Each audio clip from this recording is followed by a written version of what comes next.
નમસ્કાર, YNN ન્યૂઝમાં આપનું સ્વાગત છે। સમાચારમાં વાત કરીએ તો ફાયલીના આકાર રેસિડેન્સીના રહીશોનો બિસ્માર રોડના મુદ્દાને લઈને વોર્ડ ઓફિસે ભારે હોબાળો મચાવવામાં આવ્યો હતો।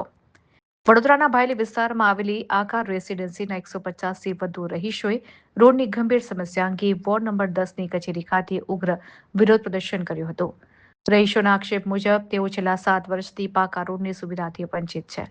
ચોમાસામાં રસ્તો કાદવ કીચડવાળો બનતા સ્કૂલ વાન, રિક્ષા કે ઓનલાઈન ટેક્સી ચાલકો અહીં આવવાની સાફ ના પાડી દે છે। તાજેતરમાં જ એક રહીશ રસ્તા ઉપર સ્લીપ થઈ જતા આંખના ભાગે ગંભીર ફ્રેક્ચર થયો હતો।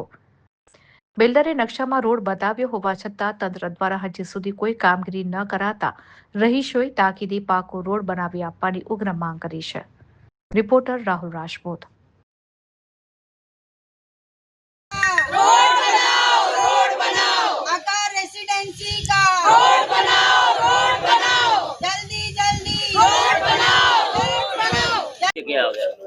વોર્ડ નંબર 10ની ઓફિસમાં આવ્યા છે। સમસ્યા તો લગભગ છેલ્લા 10 વર્ષથી છે, જે સોલ્વ નથી થતી। વોટ તો બીજેપી જ જાય છે, બરોબર છે।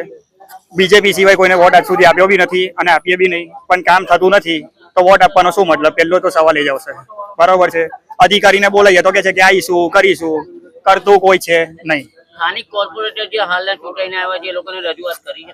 રજૂઆત એમને બી કરી છે, બરોબર છે। એ લોકો બી કહેશે થશે, પણ થતું કશું છે નહીં। બધા કહે છે કે થશે, પણ એવું કહે છે કે આ રોડ આવતો નથી ટીપીમાં અને કામ કશું થતું નથી। અત્યારે રોડની પોઝિશન તમે ખુદ જાઓ, એકવાર જુઓ તો આઈડિયા આવશે કે શું હાલતમાં અત્યારે રહે છે લોકો, કેવી રીતે જાય છે। ત્યાંથી છોકરાઓ પણ રોજ સ્કૂલે જાય છે, લેડીઝોને પણ જવાનું હોય છે। જેન્ટ્સનો તો વાંધો નહીં, પણ લેડીઝોને બહુ તકલીફ પડે, પ્લસ છોકરાઓ બી ત્યાં સ્કૂલોમાં જાય છે તો એમને બી તકલીફ પડતી હશે। કોઈ વ્હીકલ બી આવતા નથી, કોઈ ગેસ્ટ બી આવે ને તો બહારથી આવવા જ નથી દેતા। એવું કહે છે કે તમારો રસ્તો જ નહીં સારો। પ્રોબ્લેમ બધા બહુ છે, ઘણા બધા છે। તંત્ર પાસે શું માંગ કરો? તંત્ર પાસે તો રોડ બની જાય, બીજું તો શું જોઈએ? વેરા ને બધું તો ભરીએ જ છે 10 વર્ષથી। વેરા વગર તો એ લોકો મને રહેવા નથી દેતા, તો જયારે વેરા લો છો તો રોડ કેમ નહીં? તમારે દરેક વસ્તુ તમે એવું થયું કે વેરો તમે 10 દિવસ મોડો ભર્યો ને તમે લોકો ઘરે નથી આવ્યા તો રોડ નથી બનતો, તો ઘરે કેમ કોઈ નથી આવતું? તો તમે લોકો ઘરે એ ટાઈમે બી આવો ને, વેરા લેવા જ ખાલી ઘરે આવવાનું, એટલો જ તમારે અધિકાર। આવ્યા હતા, 1-2 વાર આવ્યા હતા। એમને કોઈ કામગીરી કરવાનું કઈ કહ્યું છે? દાવેદારી આપી છે? આપ્યું છે, પણ કરતું કોઈ જ નથી। હું હજુ બી એ જ રિપીટ કરીશ કે કરતું કોઈ નથી, કહીને તો બધા જ જાય છે। હા, આમાં શું છે કે જયારે ઇલેક્શન આવે ને તો બધા ઉભા જ હોય છે કે ભાઈ વોટ આપી દો, ભાઈ વોટ આપી દો, પણ જયારે બી ઇલેક્શન પતી જાય ને પછી કોઈ દેખાતું નથી, એવું થઈ જાય છે। ફોન ઉપાડશે, કહેશે, બસ। એટલે તકલીફ વધારે છે। તમે એકવાર રોડ જોવો આવીને રૂબરૂ, જે પણ અધિકારી હોય, બરોબર છે, તો એટલી મને બી આઈડિયા આવે કે કેવી હાલતમાં લોકો રહે છે। ब्रजेश पटेल।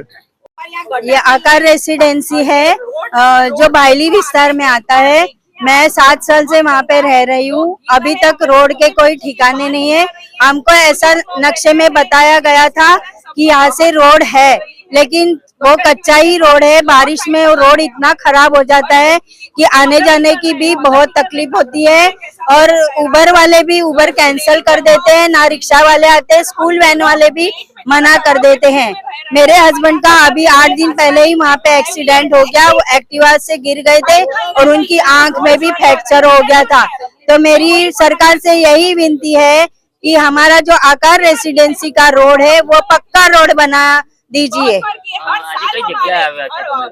हम लोग वार्ड नंबर 10 में आए हैं अभी, और हमारे आकार रेसिडेंसी के 3 अपार्टमेंट है। 3 अपार्टमेंट में से 150 लोग यहाँ पर हाजिर है। रोमी। Subscribe now and press the bell icon. Never miss an update.